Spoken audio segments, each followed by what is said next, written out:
So, ladies and gentlemen, it's your boy Bullets Gotti. You already know what it is. So, in this video right here, we're going to discuss, Kendrick Lamar, the whole Grammy winning and all that.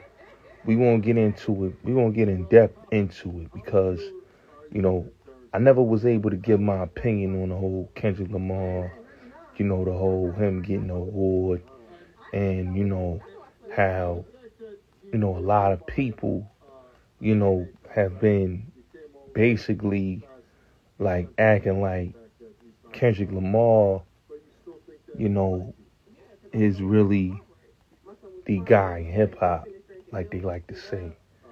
I don't got no beef with Kendrick Lamar, but I just feel like the reason why they pushing Kendrick Lamar so much, the reason why it's so much, it's been a Kendrick Lamar frenzy, is because the industry is basically pushing them down our throats. And with the manufactured beef with him and Drake, it just shows you that really this beef was manufactured by the people that's in the industry, the powers that be in the industry. You know what I'm saying? Because the promotion of Kendrick Lamar and just the hype of him beefing with Drake.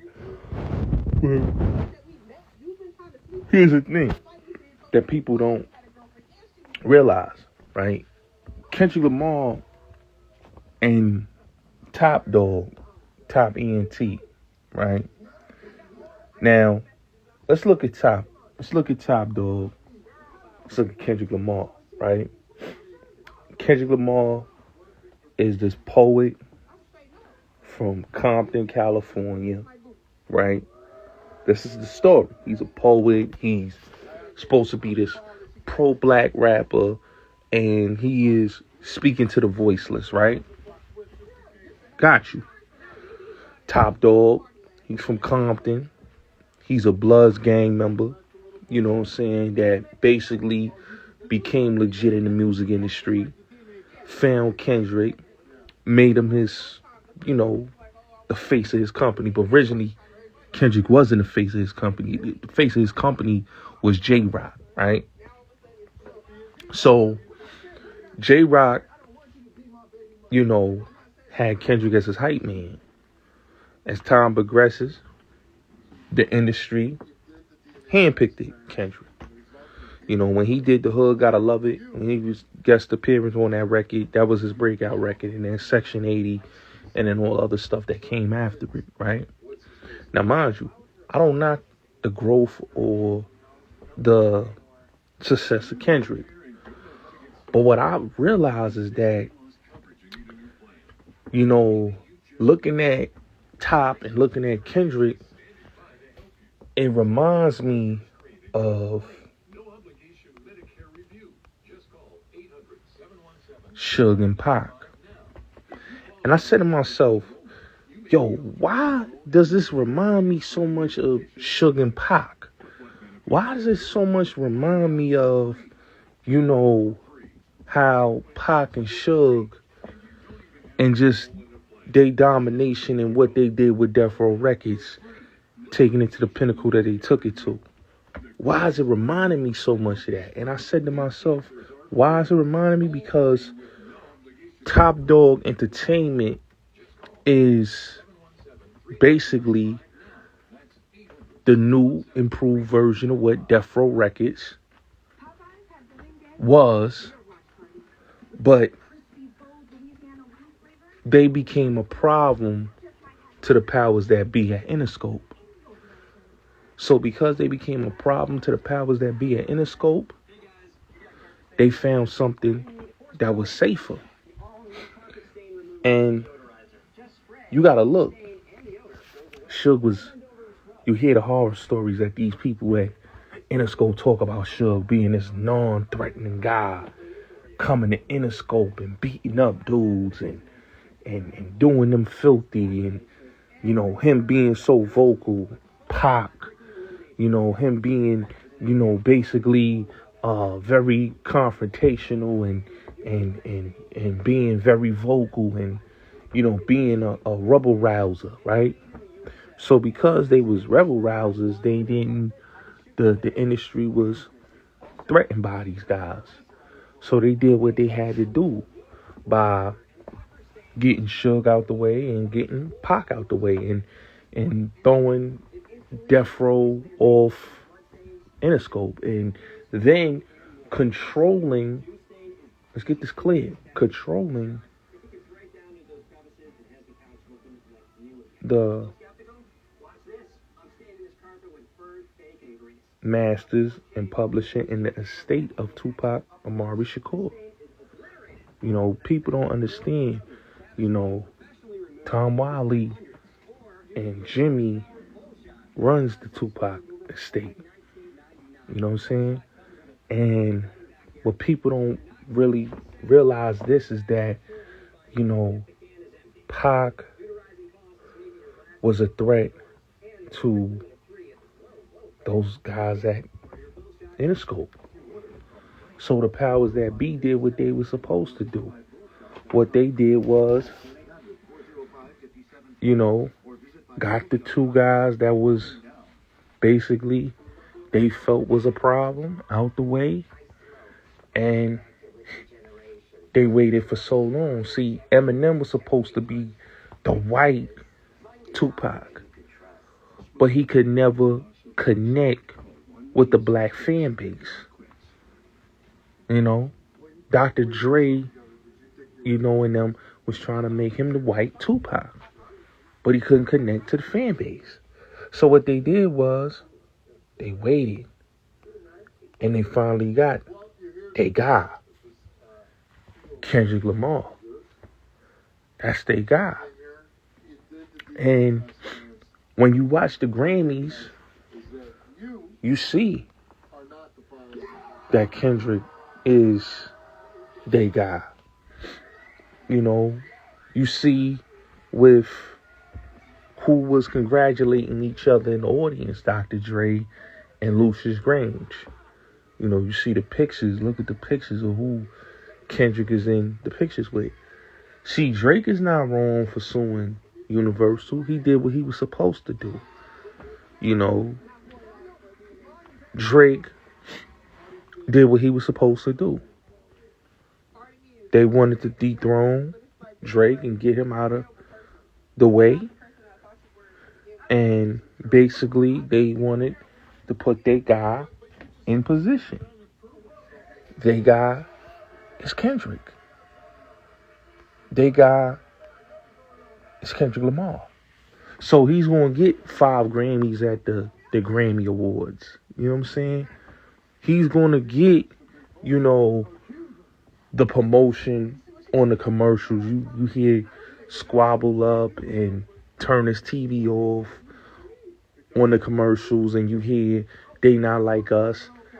They're going to promote it because he is their guy. And that's what Universal been doing for years. Just look at Eminem. They made sure that no other white rapper was able to, you heard Search talk about it, was able to be successful. Because Eminem took that lane. You know? And why Eminem took that lane? Because he was crafted by the industry. He was Jimmy Iovine and them guy. People don't understand. Dre wasn't going to sign him. Dre was going to be dropped by Interscope. But Dre took him because Jimmy handpicked Eminem. And by him handpicking Eminem, Eminem became the star of Aftermath and of Interscope Records. No other artist besides, 50 Cent, he had success because of, off of the Eminem wave and, him, having the wave that he had on the streets.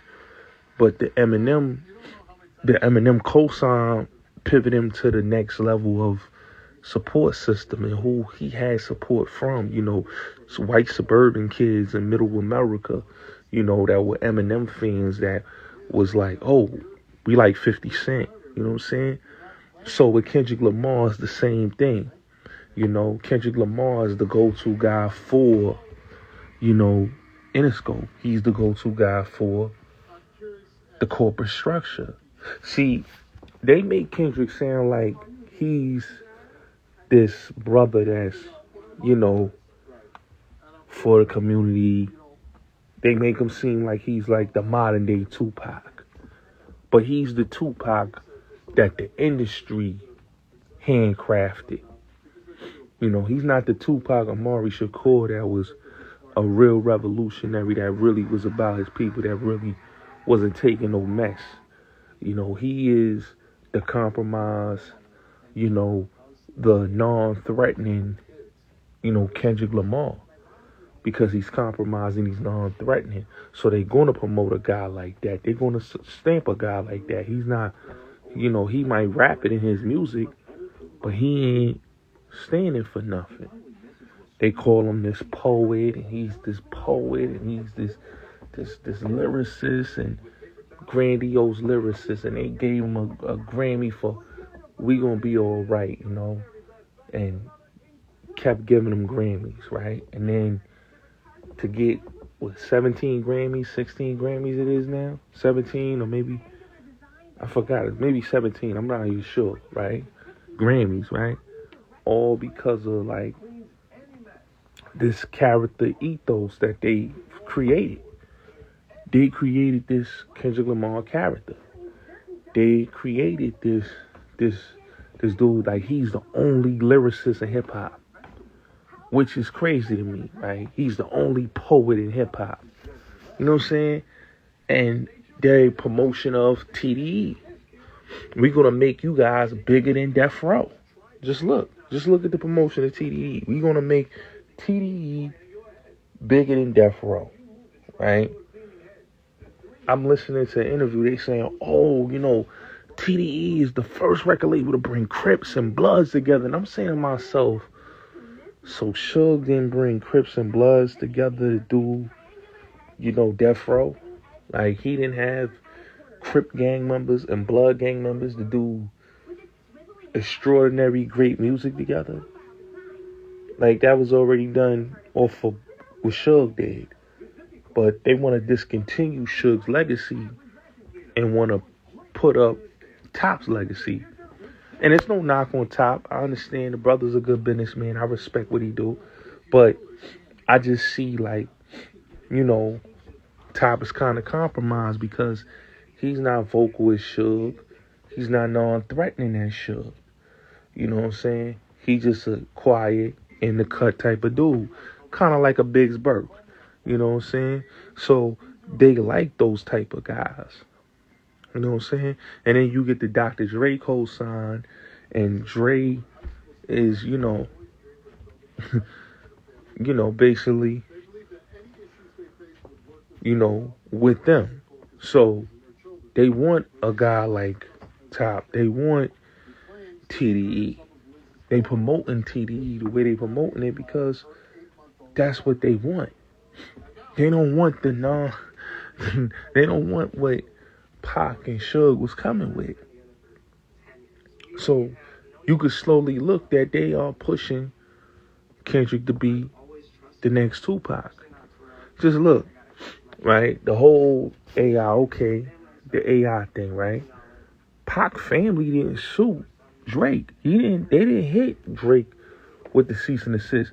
That came from the state. And who runs the state? Tom Wiley, Jimmy Iovine. They went out their way to hit Drake with a cease and desist. So it's coming from that UMG camp. It's coming from that Interscope UMG. Everybody that's associated and affiliated with that camp went at Drake, right? Kendrick, like I said, they let him do the Made Nigga record, right? Take the beat and all that and put it on the album, right? Saying, yeah, this is a tribute to Tupac, right? And I'm saying to myself, right? Y'all got on Drake about doing that Y'all didn't clear Drake. Cool. But y'all cleared Kendrick in his battle with Drake. And y'all using Pac's whole beat. That's not even a sample. That's the whole made nigga beat. Right? And I said to myself, they're trying to prop Kendrick Lamar as this so-called new version of Tupac. They want him to be what they wanted Tupac to be. He's their industry golden boy. He's the industry's Tupac, version of Tupac. Like I said, non-threatening, not very vocal, not outspoken, and not standing on business like Pac did. He didn't play ball with these dudes. Because when Interscope, when he was calling about his money, like they make the lie say, oh, Interscope, we bailed out, you know, bullshit. They say they bailed out Pac. Like that was cap. You know what I'm saying? That man kept calling Interscope. And I'm going to do a video speaking about Pac. But that man kept calling Interscope Records about the money that was owed to him. And they never once gave him his money, right? But these same people runs his estate. You know, I understand why Phoenix Shakur did what she did, because she really didn't. It was stressful managing that. But his estate is not even given to his family. You know, they doing whatever they want with his estate. They're doing whatever they want with his music. You know, just look at what they did. They put out a tribute album with Eminem, and they just did a bunch of horrible remixes. Like, they just fucked over this man's whole legacy in the state, right? And the sad part about all of this is these are the same people that was responsible of his unreleased records being released and stolen, right? Records that shouldn't have seen the light of day. Great records, but they were stolen, right? By certain individuals, you know. So when it comes to the whole, like I said, when it comes to Kendrick is their darling. You know, they love Kendrick Lamar. They love him. He's their guy.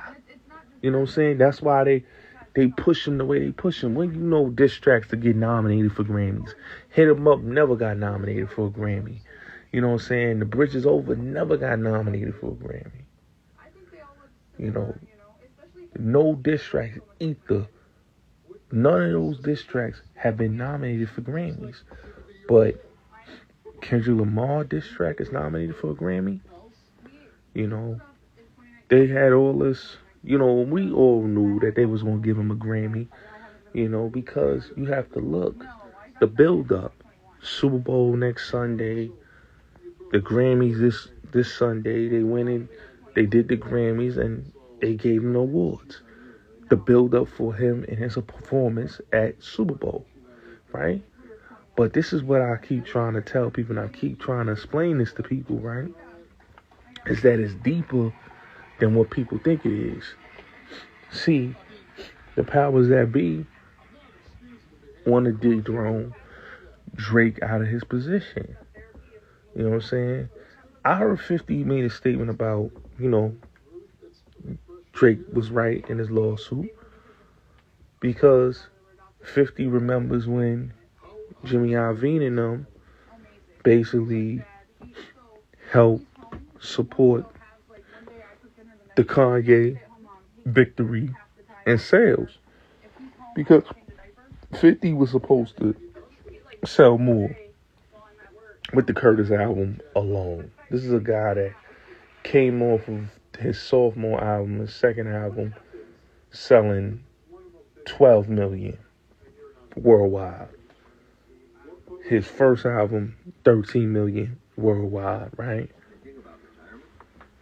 So to not sell that much units and do to do what he did on the first two albums, to only sell 3 million on Curtis and 3 million worldwide, it just wasn't the same, because the machine didn't support 50 no more, because 50 they felt was being rebellious. 50 they felt was dissing Interscope, dissing Jimmy, and on the mixtapes and on certain songs that they felt that they had to humble him by, backing Kanye and Jay-Z and Def Jam at the time, in which they did. The machine backed it, Kanye and Jay-Z at the time, and that's why Graduation did what it did. So the same thing that happened to 50 happened to Drake. You know what I'm saying? They feel when you get too big for your bridges, they do that. We've seen this with Michael Jackson. Tommy Mottola did it to Michael Jackson. That's why, the Invincible album didn't do as well as his other projects, because, they felt that Michael Jackson's being big is too big for his bridges. He owns everything. He got all of the Beatles music, everybody's music, got everybody's catalog, and he's making money. Yeah, we're going to try to, not promote Invincible. So this is what these people do, in this game, and it's a dirty game. And what they do is they push the guys that's on the get along, go along thing. You see what they did to Kanye West. It happens. So with that being said, Kendrick Lamar is their golden child. Kendrick Lamar is the guy that they wanted to replace Drake anyway. That's why I kind of respect J. Cole more than Kendrick in this beef, because J. Cole really understood that it was a manufactured fake beef, and it was the industry tycoons behind it. It wasn't a beef that was about the sports of hip-hop. You know what I'm saying? There's many dope lyricists out here that doesn't get the recognition, but we make it seem like Kendrick is the only lyricist. You know what I'm saying? Shout out to Cole, who keep doing it, that stay doing his thing. But there's many great lyricists that's out here. We got Nick Grant. We got, Elroy. We got Elroy Holden. We got Great A God. Saha the Prince. It's so many Rome Streets. It's so many great lyricists. And there's so many great legendary lyricists. Like Common and Pete Rock album was a very solid album. No offense and no disrespect to Doechii. You know what I'm saying? I like her vibe. I like what she doing. But I felt like Common or even J. Cole should have got that Grammy for the best rap album of the year. I felt like Common was well deserved for that, because that was a solid project with him and P Rock. And I felt like, they want to say lyricists, but you know what I'm saying, it's dudes out here that's made lyrical rap that doesn't get acknowledged. You know what I'm saying? I feel like, to me personally, Kendrick's not the best rapper, in my opinion, in the West. I think J-Rock is dope. I think Mozzie is dope. I think, I've always been a Nipsey fan from the get-go. I like Schoolboy Q, The Game. So they make it seem like, oh, Kendrick is this, Kendrick is that. Filthy Rich is another great one. So they always pumping the Kendrick shit because, like I said, it's the industry that's pumping him. It's the powers that be that's pumping him. It's the men that's behind the scenes that's pumping Kendrick Lamar, because he's their guy. You know what I'm saying? It's not like, they just don't want Drake in the way. And so when Drake say, yo, I'm suing, they really double it up. But Drake wasn't wrong to sue them. Drake wasn't wrong to sue them. You know what I'm saying? Just like Michael Jackson wasn't wrong to sue Sony. Just like Puff wasn't wrong to sue Diageo. I mean, these people use our artists, our people up, and then they don't want us to not sue. Just look at Chris Brown, for example, right? They did Chris Brown so dirty for so many years, and now they want to nominate and give him a Grammy But look how many years they could have gave Chris Brown a Grammy and they refused to. So the industry has their way of humbling artists and making them bow down, and then they want to accept you back, and then they want to give you the awards, and they want to, make sure you put you back in position. But when it came to this Drake thing, it's like to call a man a child molester and say A minors on on CBS and not even bleep it out. That was poor taste, and that was lack of taste, because you're putting a title on somebody that is not true. In sport of hip hop, and I'm not saying that in diss tracks people don't say things that's foul, but to put out a diss track to say that about a person, that's foul. That is real foul, and it's not right. Especially in the time that we're in the climate, in the timing that we're in with the whole thing that's going on with Puff and R. Kelly. These words can do damage to a person. So I understand why Drake felt the way he felt, because my house is on display for the cover of this song. They calling me a minor, a child molester by saying A minors, and not even being real as a record label. Y'all just letting it rock. So Drake had every right to do what he did, because at the end of the day, he's doing business with Universal. And Universal, the dude, this is a man that made money, and Drake is absolutely right. Y'all wouldn't do this to Taylor Swift. You know what I'm saying? Y'all wouldn't do this to Eminem. If somebody did that to Eminem, y'all would want to blackball them, and y'all would slow everything down. You saw what happened with Ja Rule and them. You know what I'm saying? You saw what happened with Benzino and the whole thing with the whole debacle with Source Magazine, with them, basically, leading to the whole debacle with the sexual harassment lawsuit thing with Kim Osorio, to Benzino and them happened to, the whole thing with the Source and what happened with the company, where brothers had to leave their company because of with the industry BS, because Benzino stood up for his people and Eminem was making racist raps. So this is what happens, you know what I'm saying? So with Drake, it's kind of messed up, you know what I'm saying? But that just goes to show you that Kendrick is a machine, built artist. You know what I'm saying? The machine is pumping him up like this. Because if the machine wasn't pumping up, because we got to remember, the Big Stepper album by critics was a lackluster album. And people said that about the album. It was a lackluster album. So you come off of a lackluster album to now GNX come out, everybody's talking about it. Oh yeah, that's the best album. And all this is off of the basis of a diss track. It's not off of, him doing songs that were great songs. It was songs that was basically dissing Drake.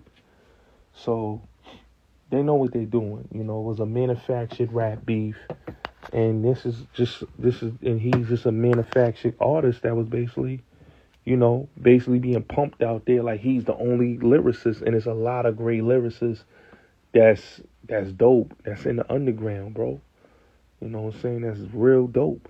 And they don't get acknowledged. So when I hear dudes saying, oh yeah, lyricism is back, what about the Nick Grants of the world? You know what I'm saying? What about the Errol Holdens? What about the Rock Marcianos? What about the Great Agars, the Bennies, the Freddie Gibbs, and the Saha the Prince, and all these other artists that are lyricists that don't get the mention, and even the veterans like Pusha and Common and Lloyd Banks and Conway and AZ and even what LL did and Nas, and these are veteran lyricists. Jadakiss, they don't get acknowledged for keeping lyricism alive. We gonna act like Kendrick kept lyricism alive when we know that's not true, when we know there's a lot of lyrical rappers out here that's killing it, on the underground tip and some on the mainstream tip like J. Cole, so we just gonna act like, oh, Kendrick is the only guy. We're going with Kendrick.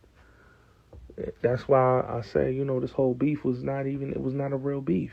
It wasn't a real beef, man. But salute, it's your boy Bullis Gotti. You already know what it is.